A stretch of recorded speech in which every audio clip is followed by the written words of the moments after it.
Friends, this is a CAT 2024 question. What it says, let x, y, z be real numbers where these two equations are given, then find the value of a. ठीक है, तो ये दो equation दी हुई है और a की value बतानी है हमें क्या है। तो फ्रेंड्स, इसका करने का तरीका क्या है, देखो सबसे पहले तो यहाँ जो सेकंड इक्वेशन है उससे हम a की वैल्यू निकालेंगे और उसको पुट कर देंगे पहली इक्वेशन में। तो हमारी पहली इक्वेशन क्या है, 4x² plus y² plus z², this is equal to a। तो सेकेंड इक्वेशन में a की वैल्यू क्या है, that is 4x minus y minus z minus 3। ठीक है, तो यहाँ से 4x² plus 4y² plus 4z², और ये जो पूरी इक्वेशन है इसको हम इधर ले आएंगे लेफ्ट हैंड साइड में। तो यहाँ पे आएगा -4x plus 4y plus 4z plus 3, that is equal to 0। अब देखो, अब हम इस इक्वेशन को कैसे लिख सकते हैं बेटा, 2x का whole square minus 2.2x, x x वाली टर्म्स हमने एक तरफ कर ली, तो 2 × 2.2x प्लस 1, 3 का एक 1 इस इक्वेशन के साथ चला जाएगा, 2y² 2y का whole square plus 2.2y plus 1, एक 1 3 का यहाँ चला गया, प्लस 2z का होल स्क्वायर, ठीक है, प्लस 2.2z प्लस 1।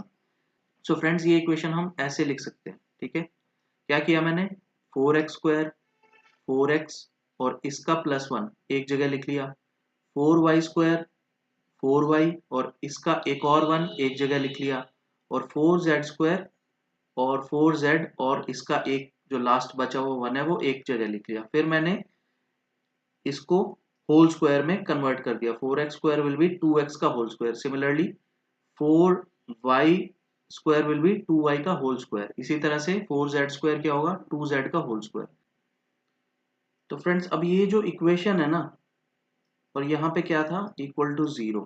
ठीक है, तो ये जो इक्वेशन है इसको हम कैसे लिख सकते हैं फर्दर, 2x माइनस 1 का whole square plus 2y plus 1 का whole square plus 2z plus 1 का whole square, that is equal to 0।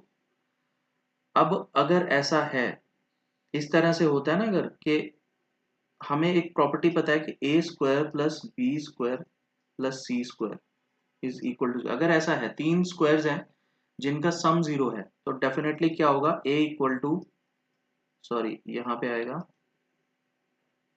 It will be a equal to b equal to c equal to 0। ठीक है, तीनों 0 होंगे तभी squares का addition 0 होगा। ठीक है, तो यहां से क्या होगा, 2x माइनस 1 ये भी 0 हो जाएगा, 2y प्लस 1 0, 2z प्लस 1 0।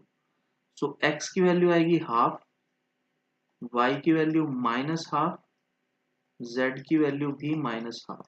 ठीक है, अब क्या करना है, x की, y की, z की तीनों की वैल्यू आ गई, तो हमें सेकेंड वाली इक्वेशन में ये वैल्यूज पुट कर देनी है। तो सेकेंड वाली इक्वेशन क्या है, 4x की जगह क्या आएगा, हाफ।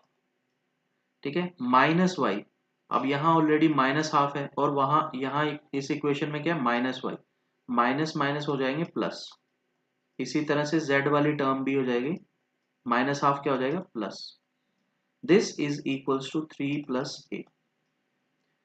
तो 4 हाफ हाफ हाफ, तीन बार हाफ है तो क्या होगा, 3/2 इज इक्वल टू 3 प्लस ए। 2 से ये 2 पे चला गया, so this is equal to 6 बराबर 3 प्लस ए। सो ए की वैल्यू कितनी आएगी 3। सो यही हमारा आंसर है ऑप्शन ए।